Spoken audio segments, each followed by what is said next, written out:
Hai sahabat Bali Zoo, apa kalian pernah penasaran dengan peran dan aktivitas sehari-hari di balik layar seorang kurator satwa di Bali Zoo? Jangan kemana-mana ya, untuk nonton episode perdana sesi bongkar isi dapur kali ini. 23 pertanyaan dengan Ade Diah, kurator Bali Zoo. Kegiatan pertama yang dilakukan saat baru sampai kantor? Pagi-pagi bersihin kantor dulu, bersihin ruangan, terus desinfeksi semua ruangan, terus cek email dulu, email-email penting. Kalau misalnya udah kelar, cek to do list, kira-kira apa yang harus di-discuss di lapangan sama teman-teman keeper atau teman-teman tim semuanya. Setelah itu kalau semuanya beres, keliling. Satwa favorit di Bali Zoo apa ya? Personal sukanya sih sama gajah ya. Sukanya sama gajah. Pribadi itu, kesenangan pribadi aja sih kalau gajah. Alasannya? Because elephant remembers everything. Dia sebenarnya semua binatang tuh jujur sih ya. Cuma kalau gajah tuh dia ingatannya kuat banget. Terus dia kalau suka dia suka sama orang, tapi kalau enggak ya udah enggak. Terus mereka pintar banget. They're huge, gentle giant. Gajah pokoknya punya special place in my heart. Apakah kamu memiliki satwa peliharaan di rumah? Yes, I have 6 dogs. Punya 6 anjing di rumah. Berapa lama sudah bekerja di Bali Zoo? 6 tahun, dari 2015. Momen favorit saat menjadi zoo curator? Momen favorit itu kalau misalnya pertama kali ngerilis binatang ke exhibit, ke kandang barunya. Jadi kayak deg-degan, ini dia happy nggak ya, dia explore nggak ya, itu sih. Tugas kurator ngapain aja ya? Tugas kurator, mungkin orang nggak begitu familiar ya sama kurator. Jadi kalau di museum itu kan ada kurator juga istilahnya. Jadi sebenarnya kalau di zoo itu bertanggung jawab sih sama kesehatan satwa, terus display kandang, sama makanannya satwa juga. Jadi keeper, nutrisi, dan vet itu jadi tanggung jawab kurator. Sama yang paling penting itu setting kandangnya itu biar nyaman untuk satwa. Terus misalnya biar pengunjungnya juga happy, bisa ngeliat satwa. Sama yang paling penting sih nentuin koleksi, kayak enaknya bagusnya display satwa apa ya. Terus penjodoh-jodohin satwa kayak gitu sih. Momen favorit saat menjadi zoo curator? Kalau misalnya binatang pertama kali datang ya, jadi jemput ke bandara, nungguin begadang sama teman-teman keeper, teman-teman dokter hewan di sini sampai pagi, nungguin kedatangan satwa, itu sih yang paling favorit. Momen kelahiran satwa yang paling berkesan? Terenggiling, soalnya kan nggak banyak ya zoo yang bisa breeding atau bisa kembang biak terenggiling. Sementara di Bali Zoo ini kita senang banget karena tergolong sukses untuk breeding terenggiling. Jadi setiap tahun itu ada aja 1-2 kelahiran. Jadi kalau zoo di Asia Tenggara atau bahkan di Indonesia kayaknya belum banyak yang bisa mengekspos untuk kelahiran terenggiling ini. Apakah akan ada lagi program pelepasan hewan ke habitat liarnya? Sure, itu kan misi utama Bali Zoo ya. Jadi memang ikut serta di konservasi ex situ yang di luar habitat, dan juga konservasi di in situ yang memang di habitat asli. Salah satunya adalah lepas liaran.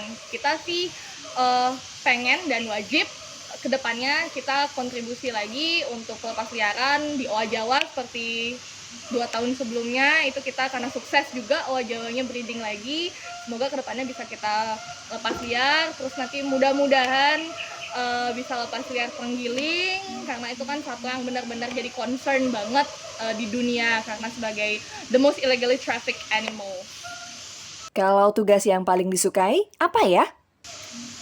Tugas yang paling disukain, sebenarnya semua suka sih, as long as itu berkaitan sama binatang ya.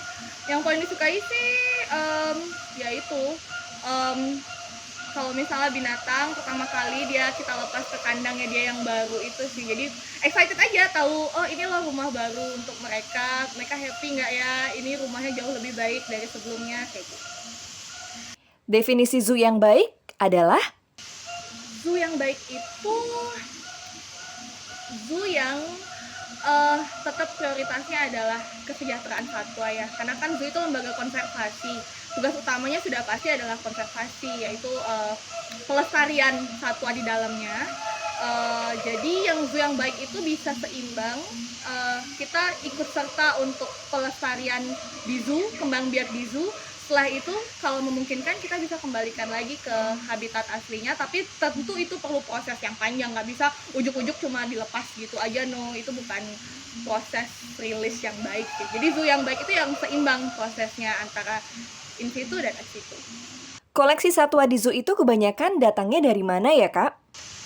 Karena kita kan lembaga konservasi, jadi kalau zoo ini yang pertama itu sudah pasti titipan dari pemerintah, misalnya ada sitaan, orang punya binatang satwa liar ilegal, itu kan nggak boleh. Jadi kalau misalnya itu disita, otomatis dititip atau dibawanya ke zoo. Nah seperti itu. Terus yang kedua juga tukar menukar. Nah zoo kadang ada program kerjasama di Indonesia ataupun di luar negeri juga, kita sering ada tukar menukar satwa. Misalnya di sini ada lebih satwa apa, di zoo B itu lebih satwa apa, jadi kita bisa tukar. Nah itu ada prosesnya. Terus yang ketiga juga dari donasi, misalnya kalau kita ada kelebihan satwa apa, terus zoo yang B dia nggak punya, tapi dia nggak punya penukar, bisa kita donasikan aja, tapi tetap dengan memperhatikan kaidah-kaidah animal welfare yang berlaku. Tantangan terbesar menjadi zoo curator di Bali Zoo.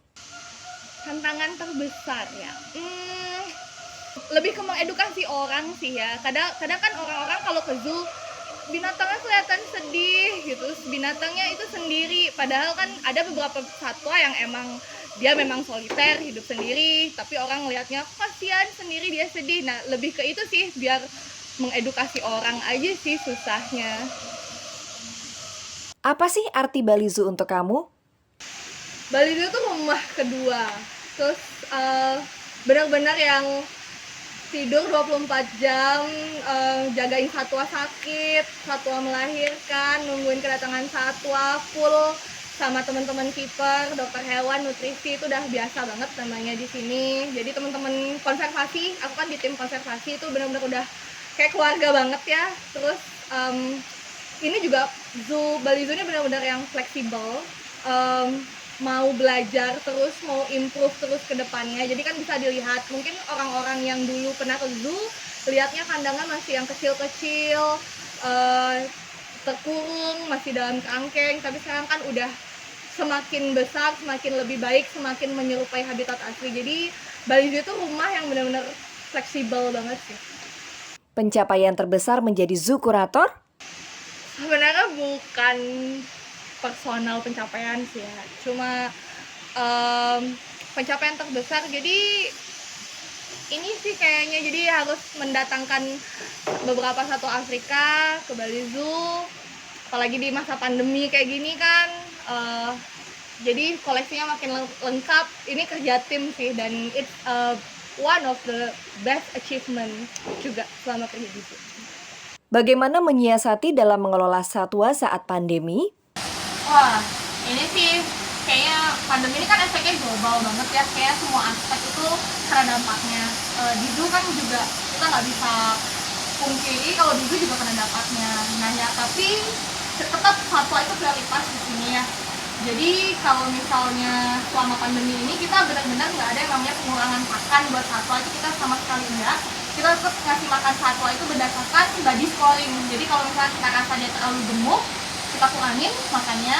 Kalau kita ngerasa dia body scoringnya nggak ideal, agak terlihat lebih kurus, itu kita tambah pakannya. Nah jadinya untuk berhemat, kita lebih ke substitusi pakan aja sih. Misalnya wortel sama ubi lebih mahal mana, itu yang kita kurangin kayak gitu. Terus kayak daging sapi, ayam, atau babi, itu mana yang lebih mahal, itu porsinya kita kurangin atau pembeliannya lebih sedikit, tapi nggak ngurangin porsinya. Dia 4 kilo dapat 4 kilo misalnya, tapi porsinya aja yang kita atur. Misalnya ayam 70%-nya karena lebih murah, sapi sekian persennya, kayak gitu sih sebenarnya. Aviary atau Gibbon Island? Aviary! Karena? It's like a whole habitat gitu ya. Jadi kayak ada burung, terus ada lemur, itu dia piring, terus tiba-tiba ada iguana di bawah. Itu kayak gimana ya? Lebih kayak suatu habitat yang baru aja sih. Ada cerita apa nih di balik foto ini?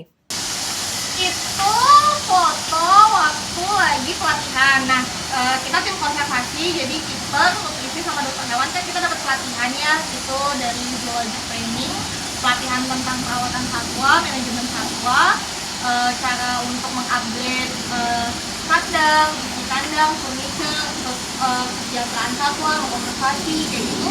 Nah itu pas pelatihan itu zoology, jadi itu lagi buat enrichment, itu lagi buat hammock untuk lemur. Nah jadi mesti tarik kemari, mesti ngebawa sana ngebawa sini. Itu lebih menyenangkan sih, melakukan kegiatan pertukangan untuk buat furniture animal. Area favorit di Bali Zoo? A whole zoo is my playground, jadi nggak ada yang favorit. Sukanya gini nggak, jadi semua zoo, semua area. Mimpi yang belum terpenuhi? Wow, mimpi yang belum terpenuhi. Kalau untuk di zoo, pengen melihat baby elephant di zoo. Terus kalau untuk personal, pengen ke Kalimantan jadi relawan orangutan, pengen ke Kenya lihat African savannah, banyak sih ya. All animals related lah. Kasih bocoran dong soal satwa terbaru di Bali Zoo yang akan datang. Doain aja semoga di tahun ini koleksi savana makin lengkap, jadi terutama jerapah sama flamingo mudah-mudahan tahun ini bisa terrealisasikan. Jadi tetap pantengin aja Instagram Bali Zoo karena pasti bakal ada update di sana tentang kedatangan satwa dan promo-promo menarik.